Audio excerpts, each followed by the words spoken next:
algunas de estas preguntas.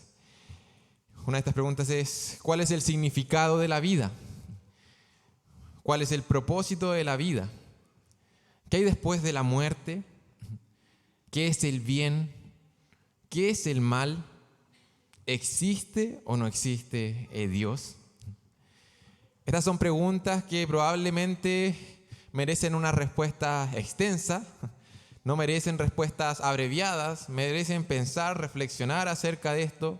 Yo sé que cada uno de nosotros en algún momento nos hemos hecho estas preguntas y me atrevo a decir que toda la humanidad, todas las personas se hacen estas preguntas y le dan respuesta a estas preguntas. Todos, de alguna u otra manera, respondemos estas preguntas en nuestros corazones, en nuestras mentes. ¿Cuál es el propósito de mi vida? ¿Qué hay después de la muerte? ¿Qué es el bien? ¿Qué es el mal? ¿Quién es Dios?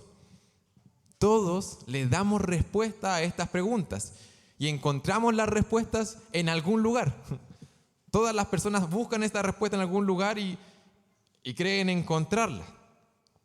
Y no solamente respondemos a estas preguntas, sino que la respuesta a estas preguntas, y quiero que me pongan atención en esto, la respuesta a estas preguntas afectan nuestras vidas, afectan tu manera de pensar, afectan las decisiones que tomas. La manera en que respondes a estas preguntas afectan toda tu vida, y no solamente tu vida, sino que afectan la vida de los que te rodean. Afectan la manera en que te relacionas con tus pares. Afectan la manera en que te relacionas con la creación. Ahora, yo creo que la Biblia da respuestas satisfactorias, contundentes, robustas, respuestas verdaderas a estas preguntas. De hecho, los creyentes creemos eso. Creemos que la Biblia da respuestas satisfactorias a estas preguntas. ¿Amén? Ahora surge una interrogante después de escuchar ese amén. Si creemos que la Biblia da respuesta a estas preguntas y creemos que la respuesta a estas preguntas nos afectan nuestras vidas, la lógica nos debiera llevar a pensar que los creyentes debieran llevar vidas completamente satisfactorias, plenas, porque tienen las respuestas verdaderas a esas preguntas que afectan la vida. ¿No? Si nosotros creemos que la Biblia responde de manera verdadera a esas preguntas, la vida de todos los creyentes debiera verse de cierta manera porque están siendo afectados por cómo Dios responde a esas preguntas. Y esa es una interrogante o un desafío válido, y creo que ese es uno de los grandes desafíos de la vida del creyente. Vivir en sintonía con lo que creemos. Vivir en sintonía con la verdad que encontramos en la palabra de Dios.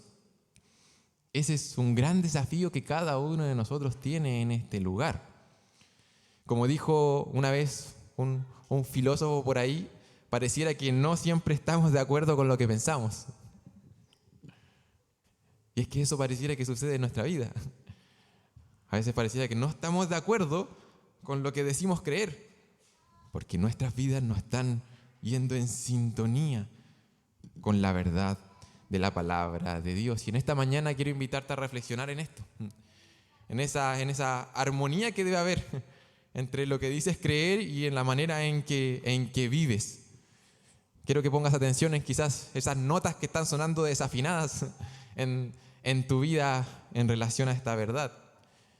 Y nosotros sabemos que de aquí, de este lugar, cuando termine aquí los minutos que tengo para exponer, probablemente no salgamos perfectos, pero sí que pongamos atención en eso que quizás no está yendo bien, en esa disonancia que hay entre nuestro corazón y nuestra vida, que podamos avanzar un paso más en la dirección correcta. Que suceda eso simplemente ya es gracia de Dios. ¿Qué sucede? ¿Qué sucede cuando pareciera que no hay sintonía entre lo que digo creer y entre lo que vivo? Es una buena pregunta y ¿saben qué? En la palabra de Dios está lleno de hombres y de mujeres que a menudo mostraron este problema. O hay hombres y mujeres que dijeron creer en Dios y que sin embargo sus vidas a menudo no reflejaban esta sintonía. Y hoy día vamos a estar en un pasaje de la palabra de Dios en donde explícitamente se reprende a un gran hombre, a un gran creyente, de manera pública incluso, por esta razón, por no estar viviendo de esta manera. Y en cierto sentido esta reprensión nos debe llegar a nosotros, nos debe hacer algún tipo de eco. Vamos a estar en Gálatas capítulo 2.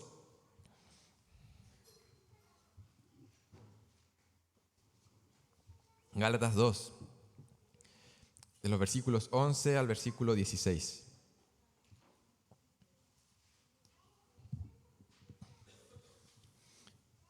Gálatas 2, de los versículos 11 al versículo 16. Y voy a estar dando lectura a esta porción.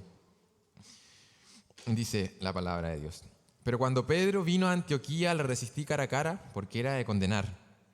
Pues antes que viniesen algunos de parte de Jacobo, comía con los gentiles. Pero después que vinieron, se retraía y se apartaba porque tenía miedo de los de la circuncisión. Y en su simulación participaban también los otros judíos, de tal manera que aún Bernabé fue también arrastrado por la hipocresía de ellos. Pero cuando vi que no andaban rectamente conforme a la verdad del Evangelio, dije a Pedro delante de todos: si tú, siendo judío, vives como los gentiles y no como judío, ¿por qué obligas a los gentiles a judaizar? Nosotros, judíos de nacimiento y no pecadores de entre los gentiles, sabiendo que el hombre no es justificado por las obras de la ley, sino por la fe de Jesucristo, nosotros también hemos creído en Jesucristo, para ser justificados por la fe de Cristo y no por las obras de la ley. Por cuanto por las obras de la ley nadie será justificado. Hemos estado estudiando, ¿verdad?, la carta a las iglesias en Galacia.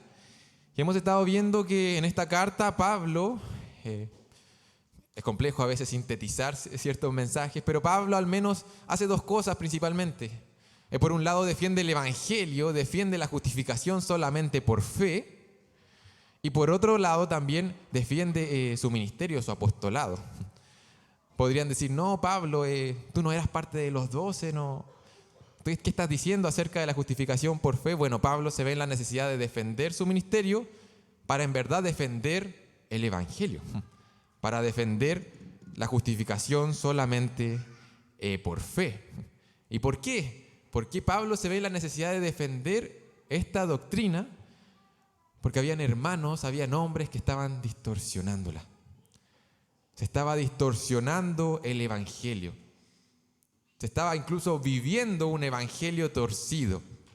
Y aquí en el relato que acabamos de ver, vemos a un creyente, nuevamente, un líder de la iglesia, que con su vida estaba mostrando este evangelio torcido. Que pareciera que este hermano está viviendo de una manera, pero cree otra cosa. ¿Y cuál es este evangelio torcido o cuál es este tipo de vida que se está mostrando en este hermano? Y aquí yo creo que ya se dieron cuenta de qué hermanos estamos hablando. Y el versículo 11, bastante fuerte. El versículo 11 debiera llamarnos la atención. Dice: Pablo vino a Antioquía cuando estaba con Pedro y le resistió a Pedro cara a cara porque era de condenar. Aquí hay dos personajes en esta narración, Pablo y Pedro. Y dice que Pablo estaba resistiendo a Pedro, estaba enfrentándose cara a cara a Pedro, estaba oponiéndose, reprendiendo cara a cara a Pedro. Pedro, uno de los líderes de la iglesia primitiva. De hecho, en el versículo 9 se considera a Jacobo, a Cefas, Pedro y a Juan como columnas del ministerio que se estaba llevando a cabo. Es a este Pedro al cual Pablo está mencionando y está enfrentando, reprendiendo. Quiero que piensen un momento, ¿cómo es posible que dentro de la iglesia, al interior de la iglesia, pueda ocurrir algo así? No sé si ven que esto debiera llamarnos la atención. Cualquiera pensaría, no, pero esas cosas debieran pasar fuera de la iglesia. En nuestros trabajos vemos constantemente que los empleados se pueden oponer, estar en desacuerdo con los líderes. ¿Cómo es posible que algo así ocurra dentro de la iglesia primitiva? Dentro de una iglesia en donde habían hermanos que habían escuchado con sus oídos las enseñanzas de Jesús. ¿Cómo podemos entender esto? Quiero que leamos el versículo 9 para poder entender un poco esta reprensión. Pablo recientemente había escrito lo siguiente, versículo 9. Y reconociendo la gracia que había sido dada, me había sido dada, Jacobo, Cefas y Juan, que eran considerados como columnas, nos dieron a mí y a Bernabé la diestra en señal de compañerismo, para que nosotros fuésemos a los gentiles y ellos a la circuncisión. Pablo había dicho recientemente que él fue a Jerusalén, se juntó con los líderes en la iglesia en Jerusalén, y ellos dijeron, ¿qué dijeron? Sí, Pablo es uno de los nuestros. Pablo predica el evangelio de Jesús. Eso dijeron estos hombres. Pablo es nuestro compañero. Versículo 9. Le dieron la diestra de compañerismo. Pablo, nuestro colega, nuestro consiervo. Tenemos una común unión porque compartimos la misma verdad. Ahora, por esa razón, hermanos, porque Pablo era compañero de Pedro, porque Pablo tenía comunión con Pedro, porque Pablo era consiervo con Pedro, estaba dispuesto a lo que vemos en el versículo 11. Estaba dispuesto a llegar a decir que lo que estaba haciendo Pedro era condenable. ¿Por qué? Porque Pedro era su compañero, era su hermano, era su consiervo. Lo que estamos viendo aquí, hermanos, hermanas, es verdadero compañerismo. Esto es verdadero compañerismo en el Señor. Pedro, un siervo que estaba bien fundamentado en el Evangelio de la gracia, ahora estaba teniendo actitudes que estaba yendo en contra de lo que él decía creer. Aquí vamos a ver a un hombre que necesita ayuda. Un hombre que necesita ayuda. Y este hombre necesita a alguien que esté dispuesto a hablarle cara a cara. Eso necesitaba Pedro ahí. A un hombre que estuviera dispuesto a acercársele y a recordarle las verdades del Evangelio cara a cara, de frente. Pedro necesitaba a alguien que le hiciera ver que estaba haciendo las cosas mal, porque probablemente él estaba siendo ciego a lo que estaba haciendo. Pedro no necesitaba a alguien que pensara, ¿sabes qué? El apóstol Pedro. El apóstol Pedro, sabemos la historia que tiene el apóstol Pedro, cómo el Señor lo ha utilizado.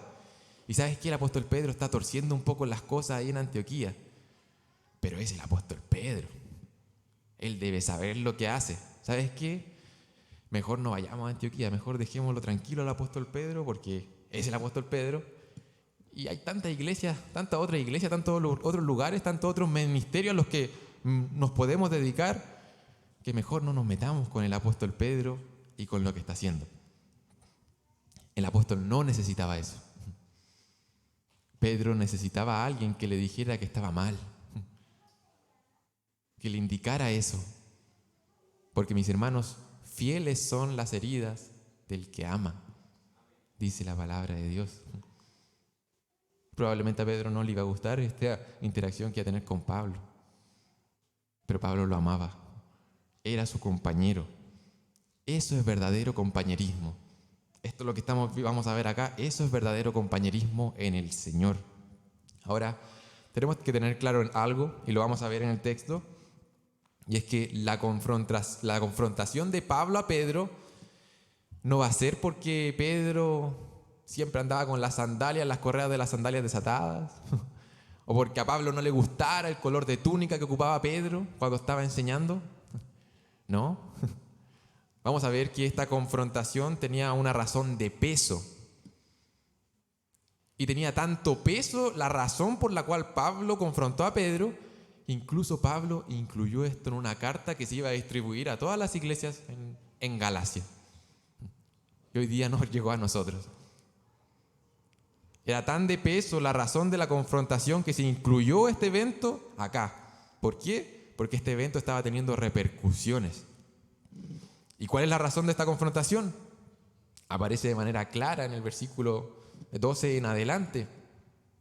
Se nos dice que Pedro, ¿qué estaba haciendo? Se estaba apartando de los gentiles de Antioquía porque tenía miedo de los de la circuncisión, dice el versículo 12. La iglesia de Antioquía era una iglesia de trasfondo gentil. De hecho, era la iglesia en esos tiempos más importante de trasfondo gentil que estaba ahí. Era una iglesia grande. Y Pablo compartía de manera normal, Pedro compartía de manera completamente normal con esos gentiles que habían sido alcanzados por la gracia de Dios. Pedro sabía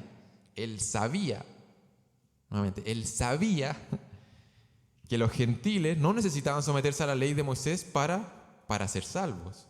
De hecho, no sé si se recuerdan ahí en Hechos capítulo 10, como Dios mismo se le reveló. Pedro tuvo una visión, explícitamente se le dio a entender eso. Luego Pedro, ¿cierto? Él también pudo ver cómo el Espíritu Santo se derramaba a los gentiles. Los gentiles estaban siendo salvos. El Señor estaba trayendo bendición a todas las naciones, de toda lengua, de toda tribu, de toda nación.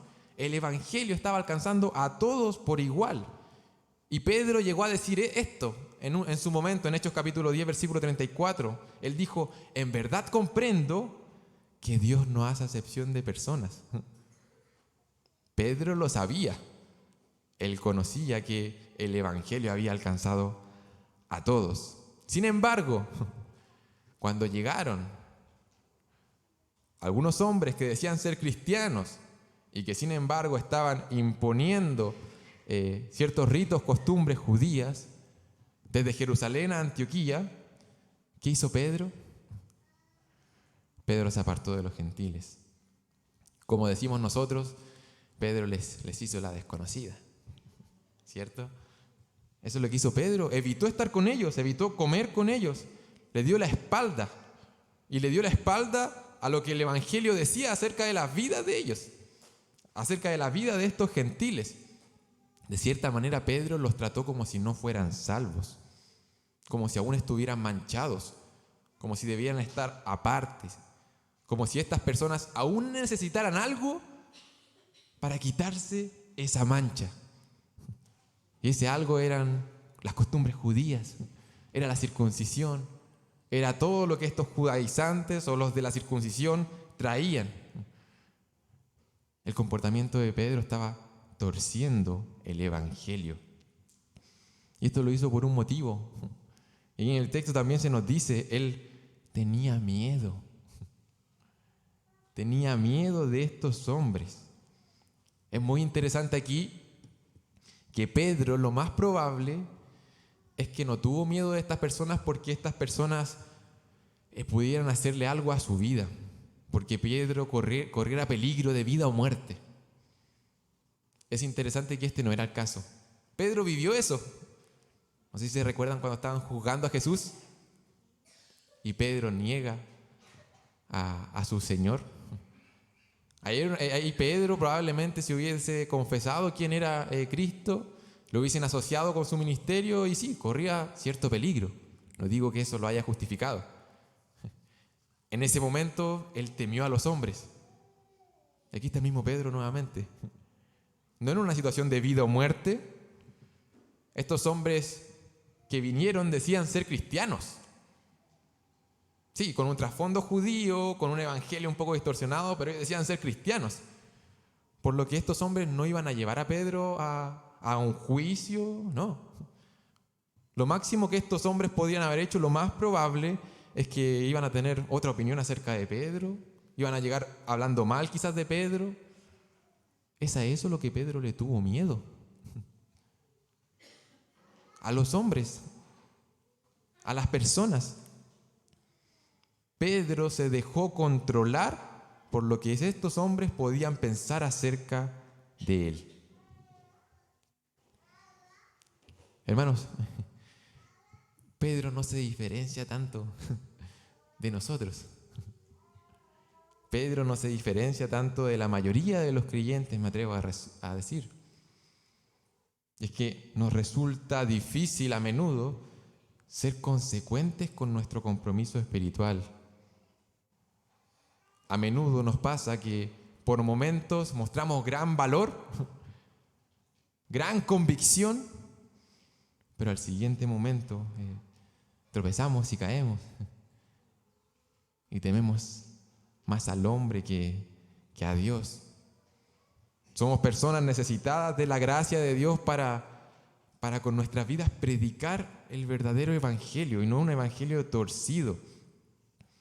Porque hacer esto, hacer lo que está haciendo Pedro acá, va a tener consecuencias. Y mira lo que dice en el versículo 13. Y vamos a estar entendiendo cada vez más por qué es tan grave lo que está pasando acá. Dice, y en su simulación participaban también los otros judíos, de tal manera que aún Bernabé fue también arrastrado por la hipocresía de ellos. Uno puede decir, no, pero si algo pequeño, ya, Pedro tuvo un poquito de miedo a los hombres, ¿a quién no le ha pasado? ¿Cierto? Haber callado, haberse apartado de algo, no sé, por temor al que dirán, a la vergüenza. Mira lo que sucedió con este líder. Este evangelio que estaba predicando con su vida arrastró a otros. Arrastró a otros. La actitud de Pedro tuvo efectos nocivos en la comunidad. Y eso es una de las razones por la cual Pablo pone esto en la carta. ¿Sabes qué? Esto está afectando a la iglesia. Y si sigue así, va a seguir afectando a las iglesias. La actitud de Pedro tuvo efectos nocivos en la comunidad. Y el texto dice que primero otros judíos, lo más probable es que se está refiriendo a otros cristianos de contexto judío, también lo habían seguido. Y luego incluso, y esto nuevamente es impresionante, Bernabé. Incluso Bernabé fue arrastrado por la hipocresía de estos hombres. ¡Wow! Si leemos el libro de Hechos y después llegamos a esta porción en Gálatas, nos vamos de espaldas. No, pero ¿cómo? Incluso Bernabé. Esto es increíble porque haciendo un repaso rápido en la vida de Bernabé, la palabra nos dice que Bernabé era el amigo, el compañero de confianza de Pablo. Bernabé estaba al lado de Pablo cuando conoció a los apóstoles. Bernabé buscó a Pablo y lo llevó a Antioquía para ayudar con el ministerio allí. Incluso la palabra de Dios dice esto acerca de Bernabé. Bernabé era varón bueno, lleno del Espíritu Santo y de fe. Pero ¿sabes qué, hermano, hermana? Bernabé no era Cristo. Bernabé no era Jesús. Bernabé era un pecador que había sido alcanzado por la gracia de Dios, pero un pecador que aún fallaba. Y eso es lo que vemos acá. Y de cierta manera la palabra de Dios se esfuerza por mostrarnos eso vez tras vez. Nos muestra a un David que era conforme al corazón de Dios y que conocemos también lo que él hizo. La Biblia se esfuerza por mostrarnos que somos seres humanos caídos y que necesitamos de la gracia de Dios. Por más grande que veas un hombre, por más elocuente que lo escuches hablar, por más que te impresionen las obras y la manera en que el Señor lo está usando, todos somos necesitados de la gracia de Dios. La Biblia se encarga de recordarnos eso y eso es lo que está hablando acá. Bernabé fue arrastrado, Pablo también, o sea, Pedro igualmente. La hipocresía de Pedro arrastró a Bernabé. Aquí hay un principio interesante que podemos extraer de lo que estamos viendo acá. Es que, hermanos, hasta los ministros más dotados del evangelio pueden llegar incluso a caer en los errores y en los pecados que están predicando. Hay teólogos católicos que leen esta porción y se espantan. ¿Por qué? Porque está hablando de Pedro. Y ellos llegan a afirmar que no, este no puede ser el apóstol Pedro. Y de hecho dicen, no es el apóstol Pedro. porque ellos afirman la infalibilidad del Papa. Y la Iglesia Católica afirma que Pedro fue el primer Papa, por lo que estamos viendo acá no puede ser Pedro. Hermanos, es el mismo Pedro. No hay evidencia que diga lo contrario. Es el mismo Pedro que predicó el sermón de Pentecostés en el poder del Espíritu de Dios y que a pesar de su llamado y sus dones divinos, aquí está poniendo en manifiesto que tiene pies de barro, que necesita la gracia de Dios, que la hipocresía está a la vuelta de la esquina. Cuidado, hermanos. Examinemos nuestros corazones. Pablo le dice hipócrita a él y a estas personas. Fue arrastrado por la hipocresía de ellos. Esta palabra tiene relación con el teatro. Cuando se ponían máscaras en aquellos tiempos, eso es lo que sucede cuando no está esta sintonía de la cual hablamos en un comienzo. Cuando nuestra vida pareciera que fuera una máscara y no tiene relación con tu verdadero rostro, con lo que el Señor hizo en ti. Ahora, quiero recordar que aquí estamos hablando de creyentes. Pedro lo sabía, él lo entendía, pero lo que se estaba mostrando al exterior pareciera que predicaba en contra. Y siguiendo con el texto, vamos a seguir entendiendo la gravedad del asunto, porque Pablo utiliza términos fuertes en el versículo 14. Pablo dice: pero cuando vi que no andaban rectamente, conforme a la verdad del Evangelio, dije a Pedro delante de todos: si tú, siendo judío, vives como los gentiles y no como judíos, ¿por qué obligas a los gentiles a judaizar? A mí me encanta esta parte de esta porción, porque Pablo de cierta manera hace el diagnóstico certero de lo que está ocurriendo. Y él dice: ¿sabes qué? ¿Qué es lo que está pasando con Pedro y con esas personas? No están andando rectamente conforme a la verdad del Evangelio. Eso es lo que está ocurriendo con ellos. No están andando rectamente conforme a la verdad del Evangelio. No sé si ves ahí la gravedad o el peso que hay detrás de lo que está ocurriendo. Cuando los creyentes de Antioquía, cuando los gentiles que habían creído vieran a Pedro y esta situación, lo más probable es que ellos llegaron a una sola conclusión. Ellos vieron lo que estaba pasando, que Pedro se apartaba, ¿verdad?, con lo de la circuncisión, y que de cierta manera estaban poniéndole presión para que ellos, ¿verdad?, guardaran ciertas cosas. Ellos estaban concluyendo que no eran verdaderos creyentes. Si los que dicen ser verdaderos creyentes no se están juntando con nosotros y nos están tratando como si no fuéramos salvos, algo necesitamos para ser salvos, además de creer en Cristo. Algo está pasando. Eso es lo que estaba provocando en la iglesia. No somos creyentes, no que solamente había que poner su confianza en Cristo y en sus méritos. Pareciera que no, porque ellos me están mostrando con sus vidas que no es así. Eso es lo que estaban provocando en la iglesia. Lo que estaba diciendo Pedro y este grupo, lo que estaba predicando alto y claro era: ¿sabes qué? Solo puedes estar bien con Dios si te sometes a las exigencias de la ley. Debes estar circuncidado, debes cuidar tu dieta, debes guardar las fiestas, los rituales. No debes asociarte, ¿verdad?, con lo que está manchado. Esa es la única forma de recibir realmente la salvación de Jesús. Sí, pon tu fe en Él, pero debes hacer estas otras cosas también. Ese no es el Evangelio. En ninguna manera ese es el Evangelio. Y predicar eso es grave.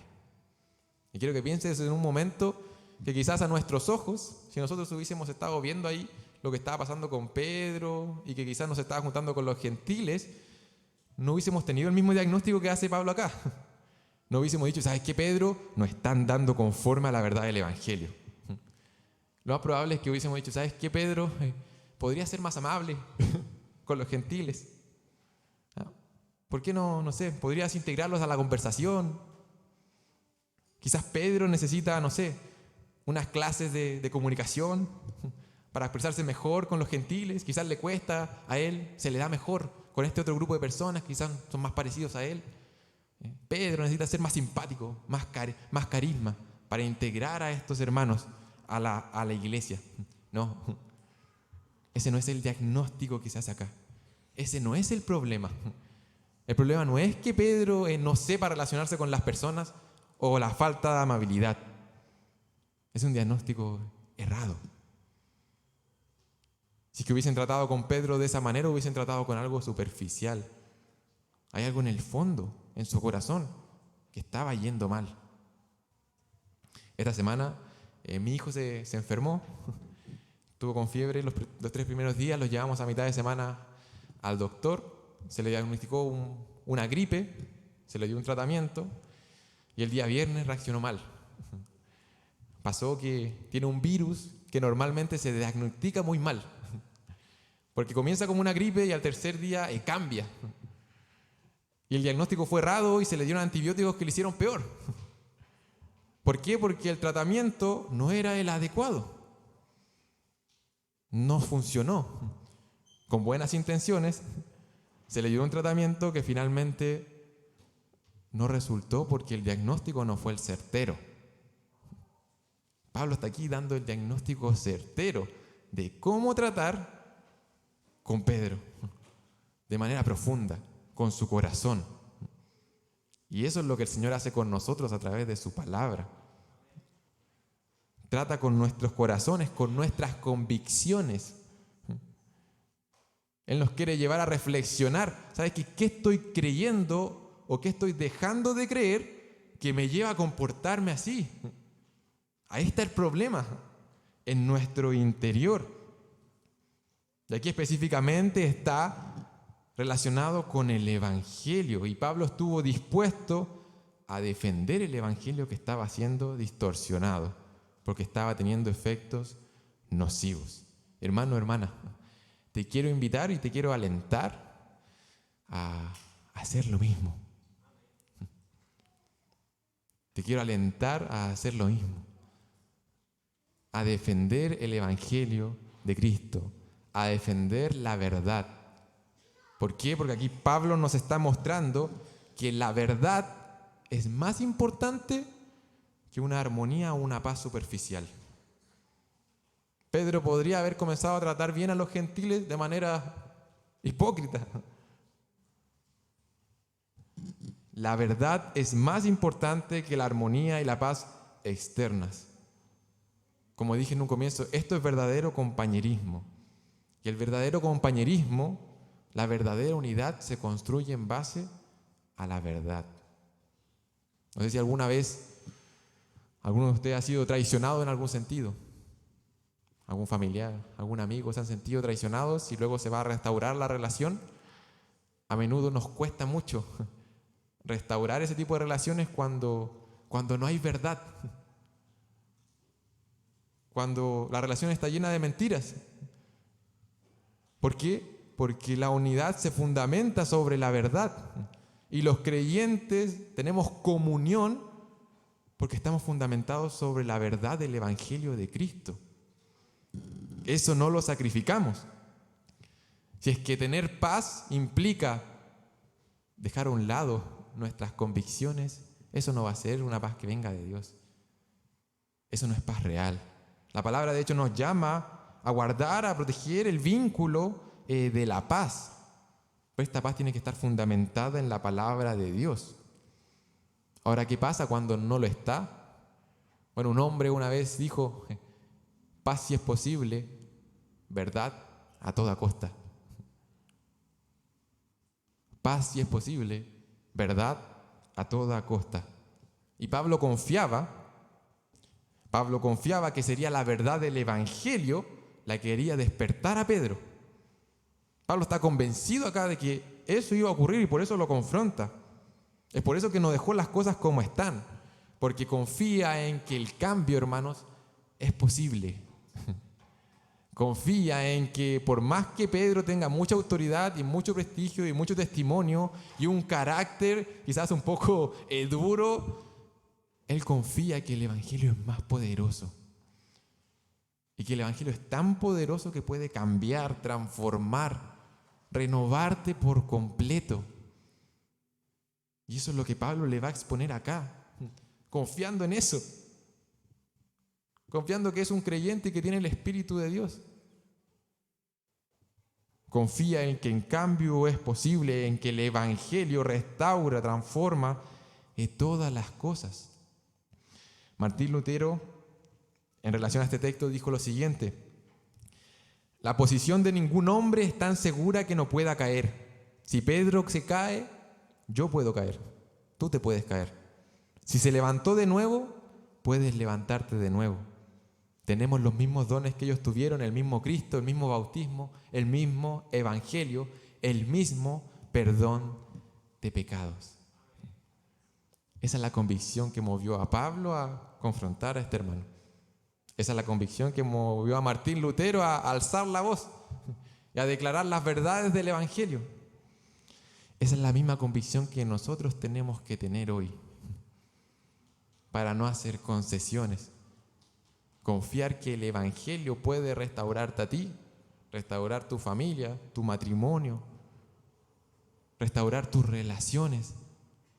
El evangelio tiene poder para, por sobre todo, restaurar nuestra relación con Dios.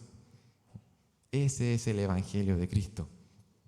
Ahora, siguiendo con el texto, y ya en esta segunda mitad de este texto, en la primera mitad hemos visto que Pedro estaba mostrando con su vida algo medio distorsionado, un evangelio torcido.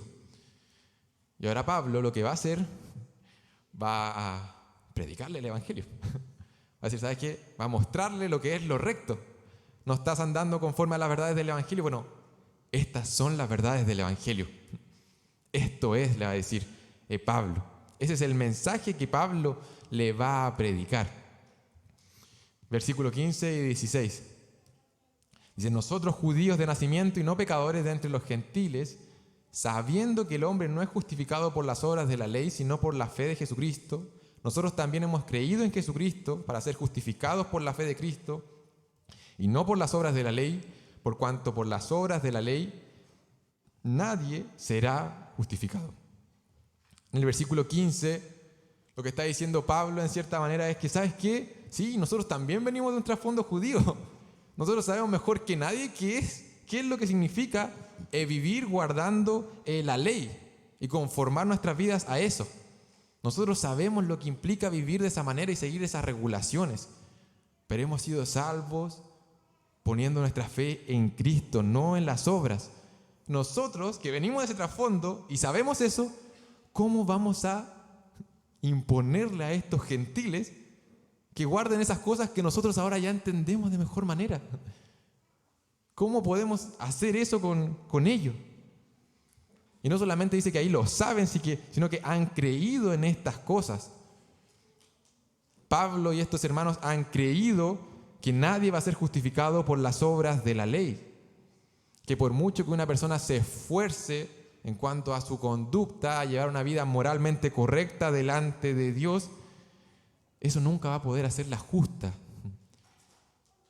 Nunca una persona por su fuerza va a poder estar en una relación adecuada para con Dios. Que Dios lo vea como una persona justa. Por nuestras fuerzas es imposible.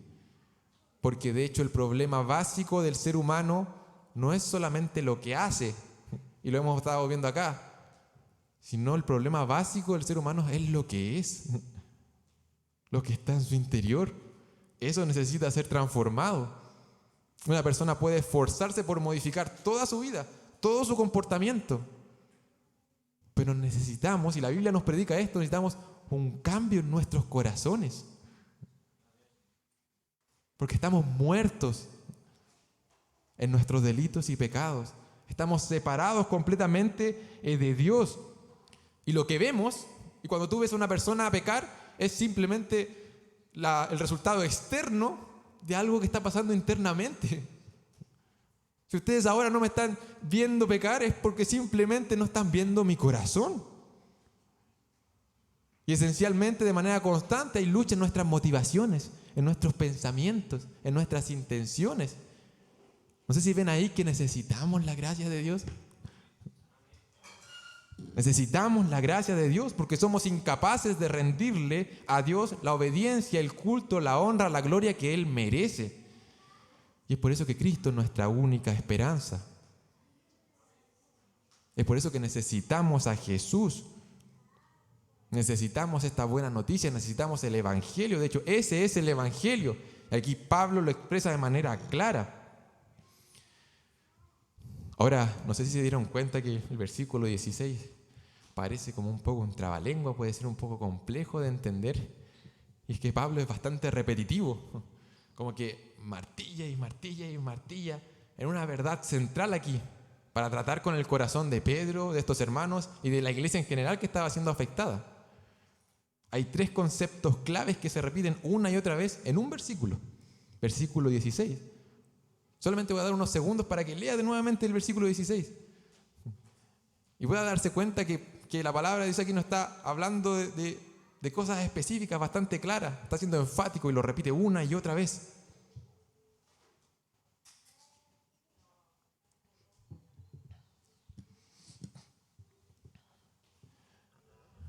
Recordemos la situación que estaba pasando.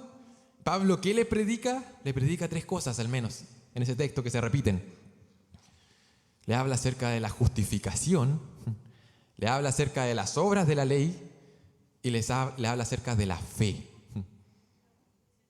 Y le dice, en esencia, y lo que se repite, tienes que poner la fe en Cristo Jesús, no en las obras de la ley. Esa es la única manera en la cual puedes ser justificado delante de Dios. Para ser justificado debemos poner nuestra fe en Cristo y no en las obras de la ley. Podríamos extenderlo y no en nuestro esfuerzo humano, no en nuestro comportamiento, en Cristo. Es en Cristo solamente que podemos tener una relación adecuada para con Dios. Ese es el Evangelio. Y de aquí en adelante Pablo va a seguir martillando esa verdad y va a seguir exponiéndole el Evangelio. Disculpen que ocupe esa palabra, de cierta manera le vomita Evangelio en la cara a todos los lectores, porque eso es lo que necesitamos. Eso es lo que va a cambiar nuestros corazones. Y ahora llama la atención que está hablando de algo tan teológico como es la justificación solamente por fe y no por las obras, para tratar un tema tan práctico como es lo que Pedro está haciendo con estos gentiles. Pon atención un momento y hace ese nexo. Tu justificación por la fe en Cristo afecta la manera en que te relacionas con el hermano que está sentado al lado tuyo. Porque eres justificado por la fe en Cristo y no por las obras de la ley. Eso tan abstracto, tan teológico, te afecta. Afecta la manera en que te relacionas con tus pares, con los demás. Es que mi hermano, hermana, si es que has puesto tu fe en Cristo, has confiado en su justicia y no en tu justicia, la palabra afirma que vienes a ser parte de la familia de Dios. Amén. Amén. Eres parte de la familia de Dios. Esta es la familia de la fe. Eres parte de la familia de Pedro, de Jacobo, de Pablo. Eres parte de la familia de Dios. Si hubiera un cuadro familiar, de esos cuadros familiares que nos gusta poner en nuestra casa, ¿sabes qué estarías ahí? Piensa en tu predicador favorito, en tu autor cristiano favorito. ¿Sabes qué estarías ahí con ellos? Solamente por la fe en Cristo. Y ellos igualmente están solamente por la fe en Jesucristo. No por el gran ministerio que tuvieron, no por la manera en que el Señor los usó en su gracia y misericordia, no. Solamente por la fe. Tú tienes el derecho a estar en esa foto familiar, el mismo derecho que cualquier otro creyente, porque hemos creído en Cristo y no en tus méritos. Ahora, decimos amén, sí, quiero estar con los próceres de la fe, quiero estar con los más grandes líderes, esa es una bendición, es un privilegio. Hermano, ¿sabes qué? Piensa en aquel creyente que tú reconoces como creyente y quizás no estás orgulloso de su vida. Si esa persona ha puesto su fe en Cristo Jesús, también está en esa foto familiar. Piensa en aquella persona, aquel creyente con el cual quizás no compartes tanto. No, nosotros no somos iguales. Quizás vienes de contextos diferentes, no sé, clases sociales, lugares, idiomas. Tantas cosas que podemos tener diferentes unos con otros. Piensa en aquel creyente que quizás no te gusta que te asocies mucho con él. Si él ha puesto su fe en Cristo Jesús, sabes que también tiene el mismo derecho a estar en esa foto familiar. Tiene la misma bendición, el mismo privilegio. Porque él no ha confiado en sus obras y en sus méritos. Si es que él realmente se ha humillado, ha reconocido delante de Dios, ¿sabes qué? He pecado, necesito un Salvador. Si ha confiado en Cristo, también está ahí. Es tu hermano, es parte de la familia en la fe. Eso quizás hiere un poco nuestro ego. Puede herir un poco nuestros pensamientos, nuestros corazones. Predícate esto. Solamente por la fe en Cristo somos justos delante de Dios, no por las obras. Te invito ya para ir terminando a cuidar tu corazón, hermano. Es muy fácil comenzar a mirar ciertos méritos o ciertas cosas que nosotros estamos haciendo diferente y que los otros creyentes o el otro hermano o hermana no hace como yo, y pensar que quizás yo soy más cristiano o estoy en un rango más alto. Si es que estás en Cristo, todos estamos en Cristo. Y todos estamos ahí. En Cristo no hay judío ni griego, no hay varón ni mujer, ¿verdad? No hay esclavo ni libre. La salvación alcanza a todos por igual. Ten cuidado, cuida tu corazón. Cuida la manera en que estás viendo a los demás. Cuida la manera en que estás viendo tu vida. Tus méritos, la manera en que el Señor te está usando. Cuidemos porque puede ser muy sutil. Y debemos hacer el diagnóstico certero y predicarnos lo que aquí Pablo está predicando. Recuerda que has sido salvo solamente por gracia, por medio de la fe en Cristo Jesús. Vamos a orar para terminar. Amado Padre Celestial, te agradecemos, Señor amado, porque eres un Dios lleno de gracia, de bondad, de misericordia. Y es esa gracia, es esa misericordia la que nos ha alcanzado a nosotros. Padre, ayúdanos, Señor, a reconocer que somos personas necesitadas de ti. Ayúdanos, Señor, a reconocer de que si hay bondad en nosotros, si es que hay algo bueno, eso proviene de ti, Padre, no de nosotros. Y eso nos lleva a glorificar tu nombre. Señor amado, ayúdanos, Señor, a no tener, Señor, una imagen, una percepción de nosotros mismos más alta de la que debiéramos tener. Porque no, ayúdanos a ver a los demás como superiores. Guíanos, Señor, al verdadero servicio, al verdadero amor. Ayúdanos, Señor, a seguir confiando en este evangelio que salva y este evangelio que nos renueva, nos transforma. Señor, ayuda a esta iglesia, ayúdanos, Señor, como congregación a crecer en convicción en que el evangelio es poderoso y que tu evangelio puede hacer grandes cosas. Te pedimos esto en el nombre de tu Hijo amado, Jesucristo, nuestro poderoso Salvador. Amén. Que el Señor los bendiga, hermanos.